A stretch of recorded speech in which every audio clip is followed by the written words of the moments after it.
Hey everyone, welcome back to our channel.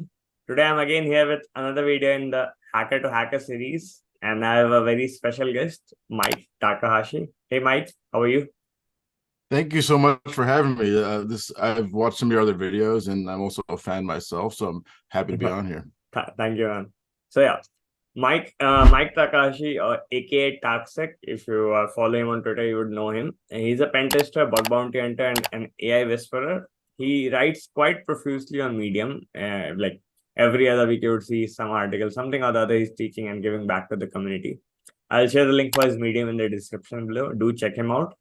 He loves fiddling with new technologies, using to its full potential to his daily course or maybe to its hacking and other kinds of stuff. Recently, I started with ChatGPT and killing it with his bug bounty escapades. Let's learn from the man himself. So, Mike, would you like to introduce yourself to the audience? Perfect. Thank you so much. Yeah, I've been posting a lot recently just because I get a lot of questions about, oh, hey, how do I get started? Where do I go? So I really just whatever works for me, I just post it. I put on Medium, I put on Twitter. So definitely follow me on Twitter and Medium at TakSec. But yeah, I'll also be going over some of that today. So we'll talk about a little bit about how I do Google dorking, just some quick Google dorks that can really get you some quick reconnaissance. And then also we'll go over ChatGPT, how it can accelerate your bug hunting process, pen testing, any sort of offensive security, or even defensive security. It can really speed things up. Yeah, it seems like something a lot of people have been asking me, sir, hey, how do we leverage AI to get something out of our bug bounty and other hacking tips? Perfect. So, the session would be like I'll be asking a few questions to you now, and probably anyone who has seen Hacker to Hacker, they will know how this whole thing works. So, a few questions, and then Mike will start teaching us something about it. So, before we get into teaching parts, so Mike, how did you get started into cybersecurity? What's your journey like? It's a good question. So I would say I've always been interested in security. I think some of there's like a certain thrill to it when you're hunting and when you're like, oh, I can do something I'm not supposed to do. The computer is not is designed so I'm not supposed to be able to do something, but I really want to see if I can. Like that sort of curiosity and drive. I think that's always been there, and I always recommend to people, like, if you have that part of your brain in there, that this might be a good industry for you. Yeah, I used to play pranks on my friends when I was a kid. I would like keylog them and things like that. Like, so that was like the first kind of things that I did, just like stuff for fun. There's always that movie from the 90s, The Hackers. Oh yeah, I was that really got me into the I don't know, like the lifestyle of it seemed cool. It's like, oh, this seems like fun. Like it but I didn't really, there was like a big gap of time after that where I didn't really get into it. Like uh uh there wasn't as much of there weren't a lot of ways to get into it. Like, I don't even know if bug bounty existed back then, but it seemed like I didn't really have any paths there, so it was more of like a mm, hobby. And then as time went on, I eventually found out about bug bounties. So I was like, oh, this is cool. People will pay you to find a vulnerability. You can just go out and just start looking. Like, you don't even need a job or anything. You can just go do it. So I was like, wow, this is really cool. So I just started doing research. Like, how do I do that? How do I actually find a vulnerability? And I just started from scratch and just worked my way up. Um, that's quite cool. I mean, yeah. So, do you do like bug bounties and pen testing full time right now, or do you like dabble with a job and all? Yeah, so I'm actually full-time in security right now. I actually manage a red team and a blue team Oh, at BetterHelp. So that's mm, my full-time job. I do some part-time pen testing and also bug bounty still. Not as much bug bounty recently. I've gotten more into pen testing because it's a bit more consistent. But mm, yeah, any type of hacking, I'm always working on. definitely. Little side Anything that projects. gets the juices running. Yeah. So you mentioned that. So was this cybersecurity always a thing? Like, how did you get into like cybersecurity, not just like dabbling with things, but as a professional, how did you Yeah. get into this? So I would say I started with bug bounty. So I was not involved in the industry at all. I Uh, got started getting some bounties, and then from there I used that um, evidence that, oh, I know things about security. So then I was able to start talking to real security people because I had like something to show. And then from there, I was able to work my way, basically pivot from more of like a IT type role over to a security role. And then from there, I got more into like specialized security roles. Makes sense. And like I've seen a lot of, even I started with CTS, then did bug bounty, and then that's how I got a job. That okay, you have something to prove that okay, you are worthy enough for the candidature that they have put on. Yeah, yeah. Makes sense. Totally makes sense. So I see you working with a lot of new technologies as such, like AI is something I saw on your even Medium and Twitter that you're quite fiddling with this. So if I had to ask you, where do you see cybersecurity evolving in the next 10 years with the current trends and something that you might have heard or read, which the normal audience doesn't know? So, what do you think it would look like? Yeah, so there's a couple things. One thing is humans are always the issue. Like whenever there's a new technology, a new protocol, like there's always something's going to be wrong with it from a security perspective. There's going to be a mistake, a misconfiguration, maybe just an oversight. There's always going to be problems. So as the technology changes, it just becomes new types of vulnerabilities, but they never go away. And whenever if hackers can make money, or if criminals can make money off of exploiting these things, then to make money, like with ransomware or anything like that, then there's always going to be a demand for people to protect that data and ethical hackers to test these things. So I think as far as like specifics of how it's going to evolve, um, I definitely think that AI and ChatGPT will change a lot of it. Anytime that there's like malware detection or WAFs or any of these things, if there's some battle between, oh, can someone get past a filter and building new payloads, there's going to be this arms race between generative AIs building these things and then defensive AIs looking for, okay, what are the commonalities between these things? Now I'm going to filter those new things out. So this new arms race is going to happen. This essentially a new level of automation, but you still need people piloting these things. You still need people designing these things. Definitely. But it will change the way the back and forth happens. Yeah. As Even far I as like, saw. Sorry, continue. Yep. oh yeah, go ahead. Yeah. Oh yeah, even I was reading a few days back about some of the jailbreaks of ChatGPT, where a few people they made the ChatGPT to write some malwares, and it was so easy to like get the whole code, and also because every time it generates a new prompt, so every time there's a new response, so it's very easy to iterate because you have signatures for the already malwares that are there. But if let's say every minute a ChatGPT kind of tool is generating a new code and it's morphing itself, then it's very hard, and it's definitely there would be kind of a race between the defenders and the attackers who are already. It's always been there. Probably it would again be in the next 10 years as well. Yep. Exactly. And one other thing, so there's like this as far as like specific vulnerability classes, because with bug bounty and pen testing, I'm specifically pretty heavy on the web side. So I would say broken access control and IDORs are always going to be popular. They're easy to code, they're easy, but they're hard to scan for. Like Exactly. they're always going to be there, and they're such high impact usually. Like I mean, you have your low impact ones, but they could easily be a P1. So I don't see those going away anytime soon. Definitely. So, Mike, any other hobbies that you do apart from your work and hacking on stuff? Yeah, two things. Yeah, I have a family and kids. I have a 5 and 7 year old boys. Yeah, so I spend a lot of time with them. I'm trying to actually get them like I'm trying to get them reading so that they can start learning about bug bounty. So I'm going to turn them into little Oh, bug bounty hunters.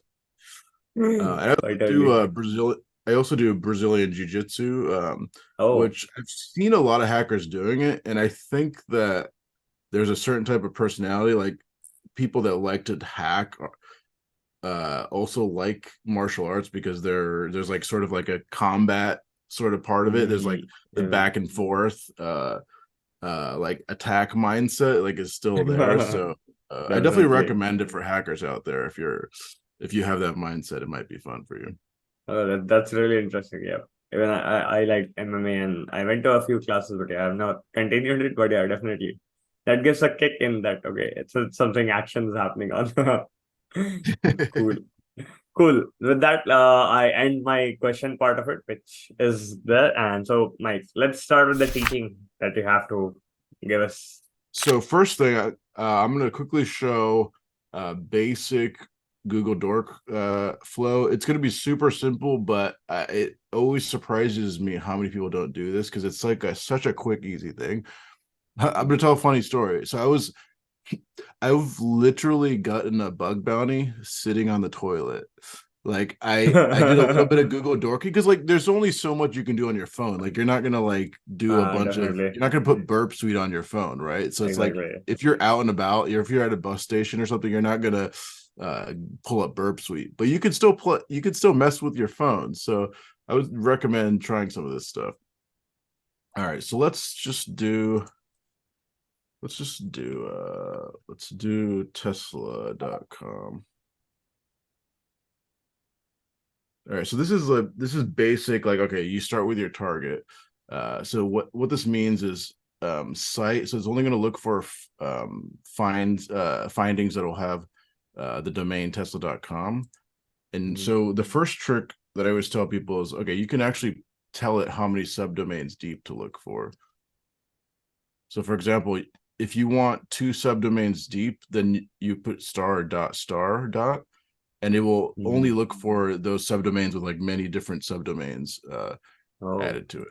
this is So new. sometimes, yeah, I've found stuff just off the back of that. So that's one trick that I recommend. Another one is And the fact that it skips out the other subdomains would be that the other part would also be true. Like let's say if you're not adding those, then it's skipping those specific results as well. exactly, yeah. Like the my general Google Dork approach is you want to start wide, so like start with your scope and then Mm-hmm. try to chip things away and make it narrow to find the stuff you're looking for. It's very easy to miss stuff, but it's also easy to just like have too many things to look at. So you have to figure out how to remove stuff. Mm-hmm. The other really easy way is to just do a negative search. So you can actually like take terms out or any sort of like queries. So I'm going to say like, oh, I'm going to remove all instances of www. Okay, there's like all Oh. these like shop things. Like let's say I don't want shop in there. But see, now we're starting to see more interesting. Exactly. Yeah, that's what. Those are some interesting subdomains too. Yep. And that's basically it. And then you just keep going, oh, I don't want to see IR. I'm gonna remove that. There we go. So you can, I mean, this is enough. Like if you just keep doing this and you keep playing with it, like you're gonna start seeing some interesting endpoints. And then from there, then you can start doing your regular workflows. You can start testing for various vulnerability types. One thing that you can see from a Google Dork that everyone's running these different reconnaissance tools now, finding subdomains and all that sort of stuff, but you can still miss out on the specific endpoints. Like you might know about a subdomain, but you won't necessarily know about all the endpoints. Whereas a Google Dork, if it's indexed, then you'll actually be able to discover some of that stuff. Makes sense. Makes sense. Yeah. So that's that. The other go-to one is using extensions. So you can look up things like text files and things like that. But if you just look for PHP extensions, like those are always fun.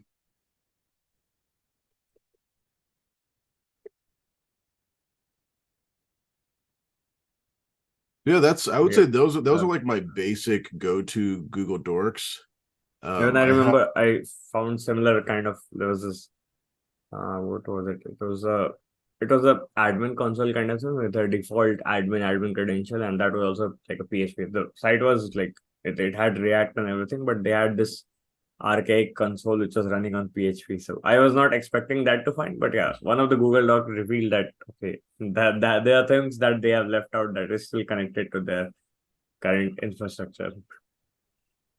Yeah, it's always like it's sometimes shocking what you can find. Like there's Exactly. just stuff that's like discoverable, but that no one's stumbled into. But with the right query, it's like, oh wow, like this is just like public. It makes Mhm. no sense. And moreover, Um, it's like it could be that it's not public right now, but maybe 2 days later, if you do it again, you might find something very new. So we should not like just yeah, stop doing it. oh definitely, yeah. It's always worth checking. I've tried to automate it before, like with a command line tool, but I have not seen any tools that work. Like it's too get hard to get past the like bot protection. But yeah, I just recommend having like for just new people out there, have a couple of these ready to go and just try them when you start your reconnaissance. Definitely. Yeah, so I have a repo. So if you can find me on GitHub, but I just have a Google Dork repo with Um, all the ones that I use. oh, this is interesting. I'll definitely share the link in the description. Yep.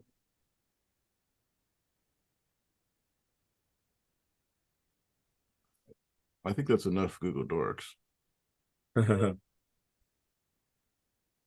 All right.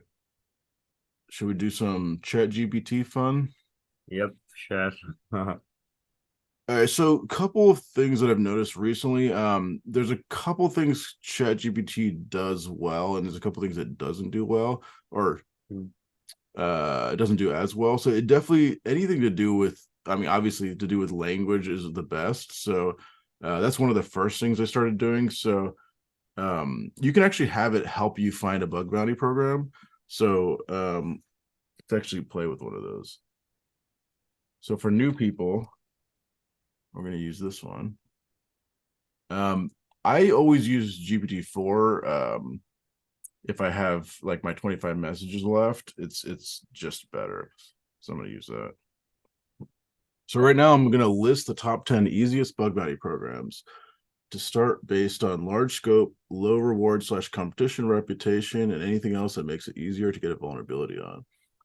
And then it will go cross platform. So it'll look on HackerOne, BugCrowd. It'll private or not private, self-managed independent programs, and it'll Mhm. provide you a list. And you can customize this prompt. So you can say, oh hey, I know how to read PHP and I can do like code analysis. Like, okay, recommend me based on this niche, or I'm Mm. really good at mobile, uh, and that sort of thing. And it'll customize a list for you.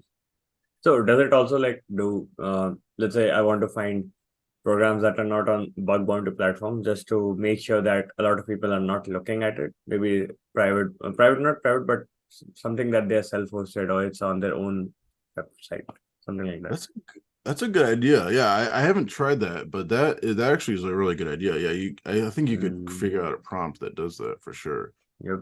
Yep. Because I mean, a lot of people say that there's a lot of competition on Hacker and Butcrowd and stuff. So maybe that prompt would help them. Yeah, that's a good idea. All right, let's see. So I'm not gonna show it yet. I'll show it at the very end. I actually wrote a tool around finding Mhm. vulnerabilities, but I'm gonna save that for the end. Let's do a couple more of these. Oh, one thing that's interesting. So for people that are trying to learn, there. Let's see what prompt I use for that. Basically, you can use a prompt to have it go through a bug bounty report and like make it more easily to understand. Oh So let me yeah, see if I can definitely. find that. Kind of paraphrasing those, right? Yeah, exactly. So I'm just gonna pull this up.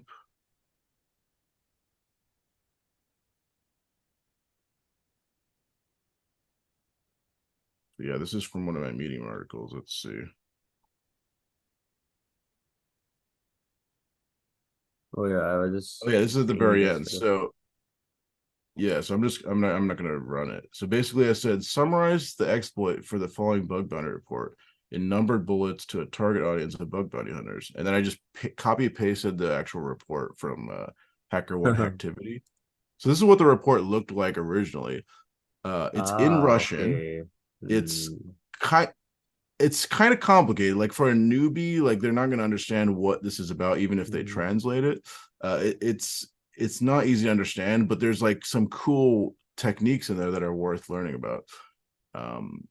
And so what you do is you use that prompt, and then now you get a real explanation, like as if you have your own like tutor. Here's a So summary yeah, of the bug bounty report. And it does a full rundown of like what's the vulnerability, what are the steps, and it translates it too. Like I didn't even ask it to translate it; it just did it. You know what I mean? So it's like it's like you have your own like mentor, basically, like AI mentor. that's really cool.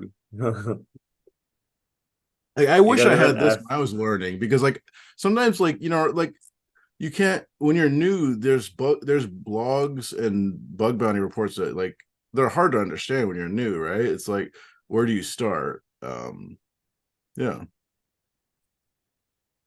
yep, definitely. I feel like this is something I would have used if it was like 3, 4 years back.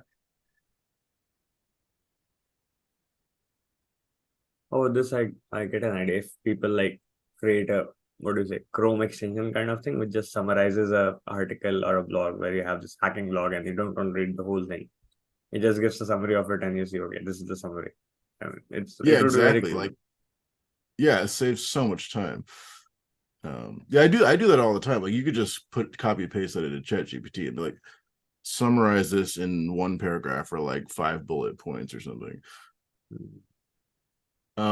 I did some cool stuff with it with XSS. So you can I made like a little DOM XSS lab. So I just had it like, it just wrote like HTML and JavaScript, and then it actually, you could just put it in the browser and like interact with it.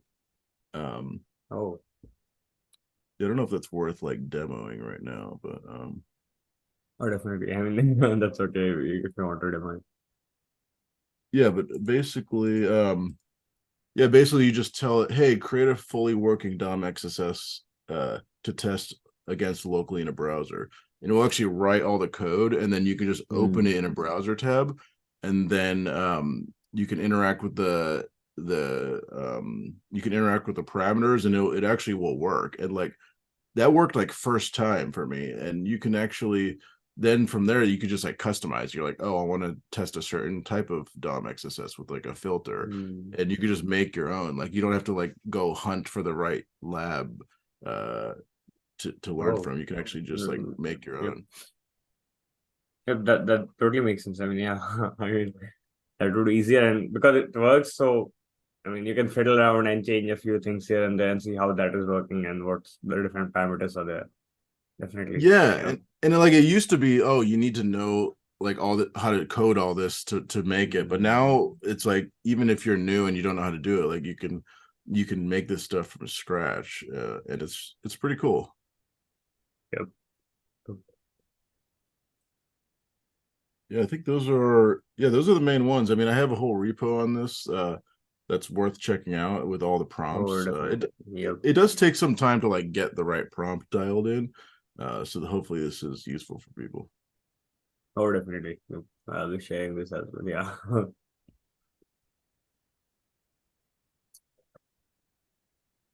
Do you want to go? Should we jump into the tool? Oh, yeah, definitely. I was waiting for it.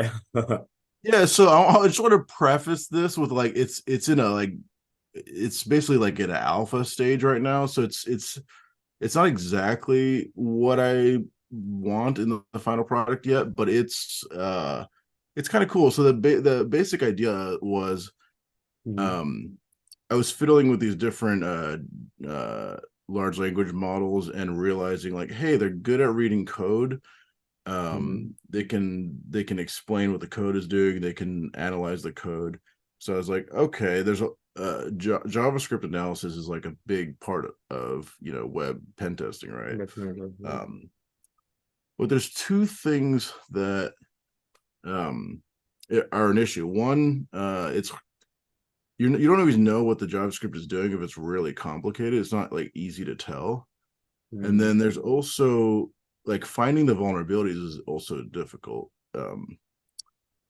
So I was like, okay, let's try it with GPT. And moreover, when it's obfuscated, it gets even harder. Like it's usually very hard to do. Yep. So this is a tool. So basically, you feed it a URL, it'll scrape the content, and then it will attempt to find vulnerabilities. Mhm. Is it something that you are still building, or is it like how is it? So it actually is live, but it's like I haven't advertised it yet. So Uh-huh. your viewers will probably be the first people to like publicly know it Oh, exists. Like you can technically go on there right now and sign up for it. Everyone who's seeing this, make sure subscribe the channel and get these inside info quite early on. Yeah, exactly. Um, but yeah, so okay, here we go. Oh, okay. So yeah, I just have like some test. I just have a in my GitHub gists. I have Hmm. some test code, and basically, yeah, it'll analyze it and it will pull out all these things and it will write like like similar to like a bug bounty report, Hmm. and it'll give POCs. So like this cross-site scripting, it'll basically tell it. Um, it'll describe what's going on and it'll say, hey, you can put this payload in there. That's really good. Can you show the gist that you just like inserted in there? Yes.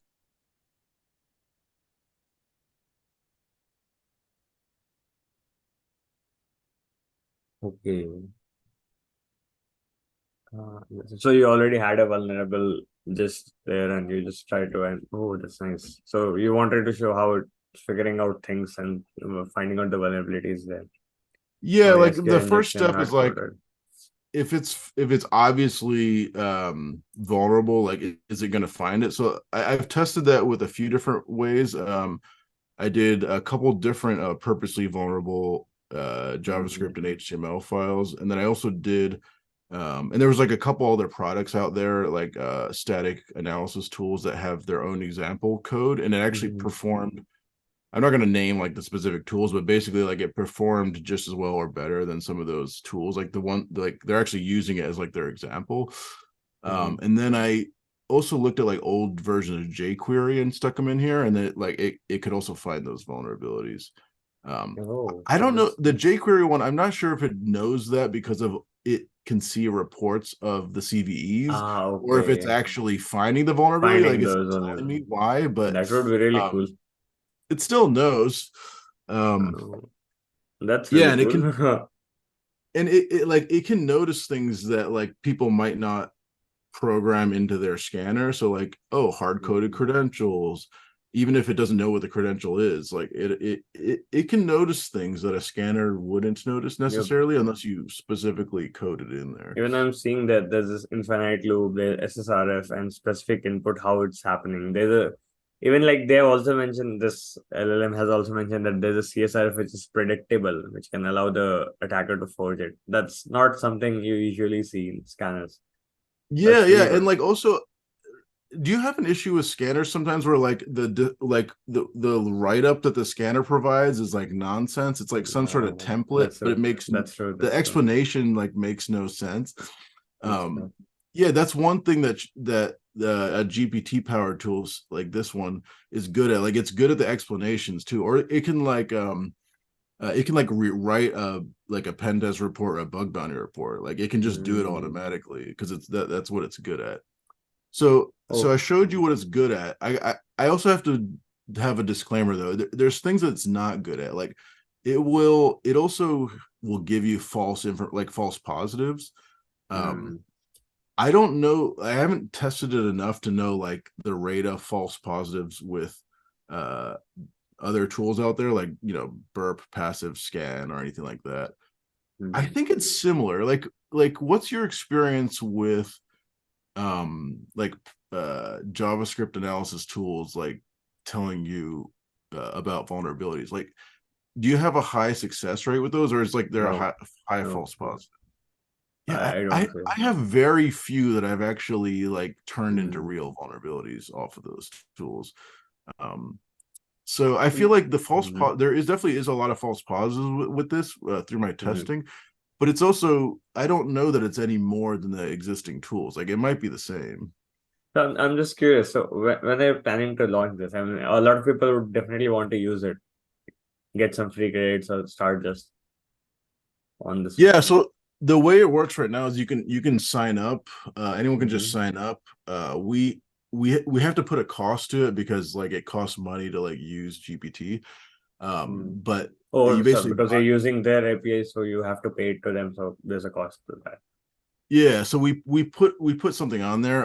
But we basically said like, hey, um, I would say like we could probably give some free trial credits too. So Mhm. if your viewers want some credits, like you Oh, could just definitely. If you have some code, definitely share it out. I'll try to. I mean, maybe it's not implemented yet, but by the time this video gets out, I'll post yeah, it on Twitter. yeah, I haven't posted on Twitter. I haven't posted on Twitter yet because I'm trying to make a couple fixes to it. Like there's a couple problems, like it'll just fail sometimes. Mm. So we're trying to make some updates, but yeah, hopefully before this is posted, we can get that all fixed up. Oh, definitely. Yeah, do Would you want love to to. try something? Like, do you have a URL that you want to just like throw in here? Nothing just out of the top of the mind, but um, I'll definitely give it a try. I don't have something just out of my mind. Yeah. Yeah, play with it. Yeah, let me know like what you think. Mm. Yeah, like I've tried to just like run it against random bug bounties and see what it does, and like it'll give me some information back, but I haven't scored a bounty off of it yet. But I Oh, think I'll it'll have. definitely run all the static assets that I find on any random bug bounty sites, just shove it in and see what it gives out. That's Yeah. definitely interesting. Cool, man. Thanks, Mike, for sharing it. Definitely love it. Everyone would definitely find it useful. It's something that people would have been looking into because there's a lot of JavaScript to read, and not everyone is quite patient and rehearsed enough that they can read through it. It's very difficult usually. Yep.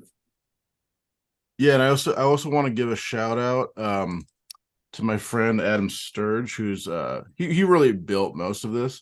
Mhm. He's a much better coder than I am. He's at Adam J Sturge on Twitter, so definitely follow him Oh, too. definitely. Definitely.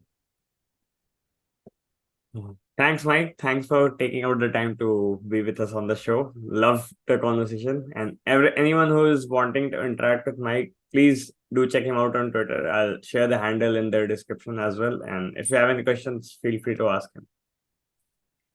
Perfect. Thank you so much. It's been a blast talking to you. I hope to talk to you again sometime.